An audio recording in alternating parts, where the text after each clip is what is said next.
Assalamualaikum warahmatullahi wabarakatuh.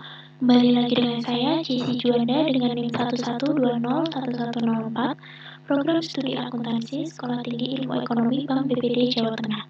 Pada kesempatan kali ini, saya akan mereview tugas dari pertemuan 1 sampai dengan pertemuan 16, mata kuliah Aplikasi Komputer Statistik.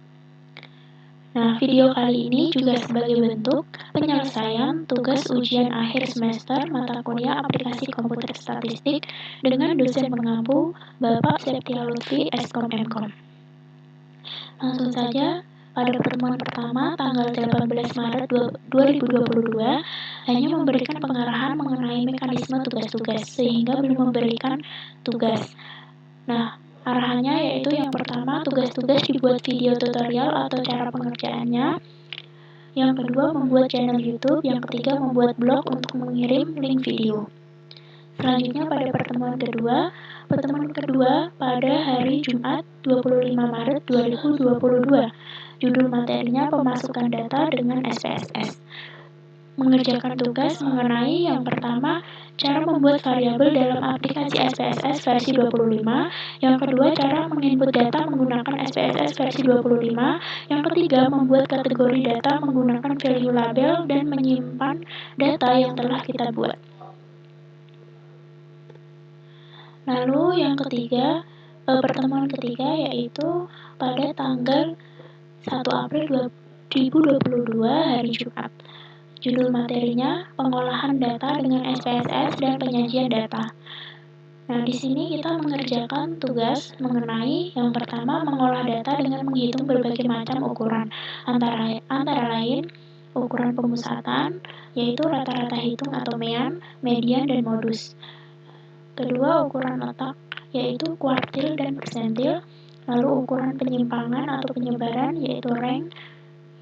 Lalu squeness yang merupakan tingkat kemiringan. Yang terakhir kurtosis yang merupakan tingkat keruncingan, yaitu ragam simpangan baku dan galat baku. Lalu yang kedua, menyajikan data dalam bentuk diagram, yaitu diagram batang, diagram lingkaran, dan diagram garis. Nah, selanjutnya pada pertemuan keempat, hari Jumat tanggal 8 April 2022. Dengan judul materi pengolahan data dengan SPSS dan penyajian data. Nah, kita mengerjakan tugas mengenai yang pertama, membuat MEAN, median, modus, nilai data terkecil, nilai data terbesar, rentang, simpangan baku, variance, koefisien kurtosis, koefisien squeness. Yang kedua, membuat grafik batang, grafik lingkaran, dan grafik garis. Selanjutnya pada pertemuan kelima ini pada tanggal 15 April 2022, yaitu kita libur karena hari wafat Isa Al-Masih. Nah, selanjutnya pada pertemuan keenam pada hari Jumat tanggal 22 April 2022 dengan judul materi uji parametrik dengan SPSS. Kita mengerjakan tugas mengenai yang pertama, pengujian parametrik dengan cara mencari nilai hipotesis menggunakan uji hipotesis atau uji rata menggunakan kasus MEAN.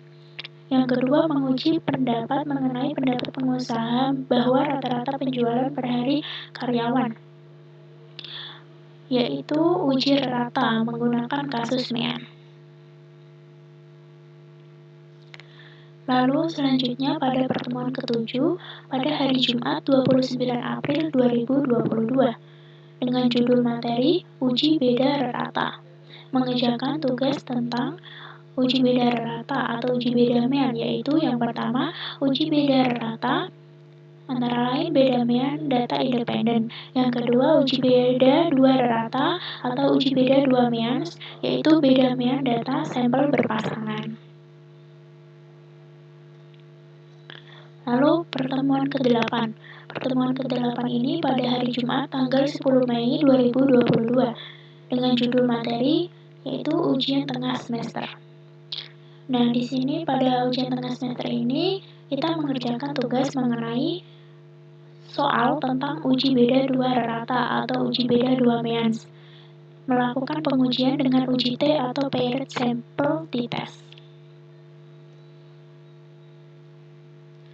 Selanjutnya, pertemuan ke-9 pada hari Jumat tanggal 27 Mei 2022 dengan judul materi uji non-parametrik. Nah, kita mengerjakan soal mengenai cara menguji data dan menyelesaikan kasus menggunakan uji non-parametrik, yaitu menggunakan yang pertama uji untuk satu sampel, kedua uji data dua sampel berhubungan atau dependen, ketiga uji data dua sampel tidak berhubungan atau independen, yang keempat uji data 3 atau lebih sampel berhubungan atau dependen. Selanjutnya, pertemuan ke-10 pada hari Jumat, tanggal 3 Juni 2022, dengan judul materi uji non-parametrik. Nah, di sini kita mengerjakan soal mengenai kita menyelesaikan kasus menggunakan uji non-parametrik, yaitu menggunakan yang pertama uji untuk satu sampel, yang kedua uji data dua sampel berhubungan atau dependen, yang ketiga uji data 3 atau lebih sampel berhubungan atau dependen. Selanjutnya, pertemuan ke-11 pada hari Jumat tanggal 10 Juni 2022 dengan judul materi regresi sederhana. Nah, di sini kita mengerjakan soal mengenai kita menganalisis peramalan suatu kasus yang di dalam model regresi sederhana, yaitu menggunakan variabel dependen dan variabel independen. Nah, di sini dalam soal regresi sederhana ini ada 3 soal. Selanjutnya, pertemuan 12. Pertemuan 12 pada hari Jumat tanggal 17 Juni 2022 dengan judul materi regresi berganda. Kita mengerjakan soal mengenai menganalisis dan menyelesaikan kasus mengenai peramalan suatu kasus yang di dalam model regresi berganda. Kita menggunakan variabel independennya lebih dari satu. Selanjutnya yaitu pertemuan ke-13 pada hari Jumat tanggal 24 Juni 2022 dengan judul materi regresi berganda yang kedua.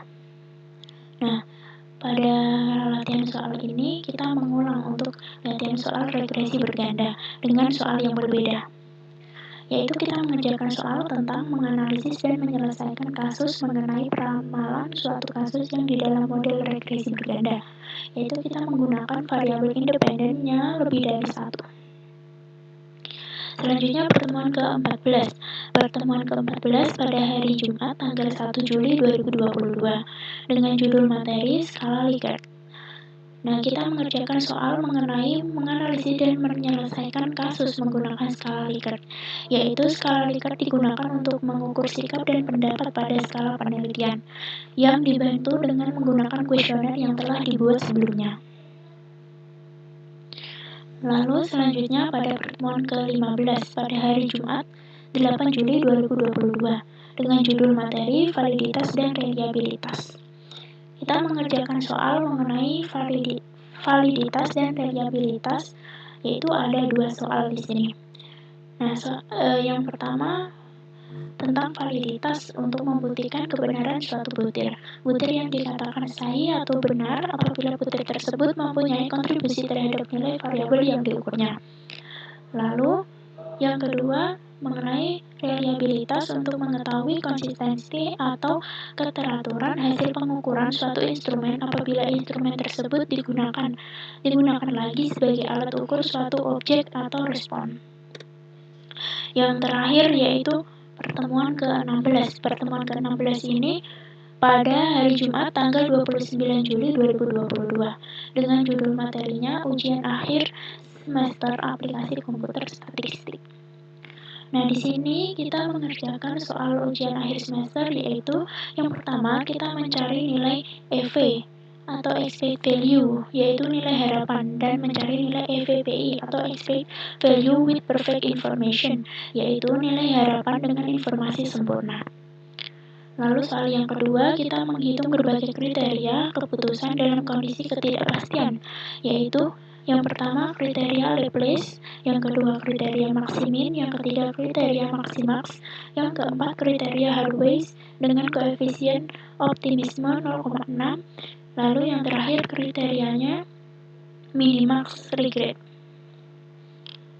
Nah, sekian yang dapat saya sampaikan terkait review review tugas aplikasi komputer statistik dari pertemuan pertama sampai pertemuan ke-16. Terima kasih atas perhatiannya. Wassalamualaikum warahmatullahi wabarakatuh.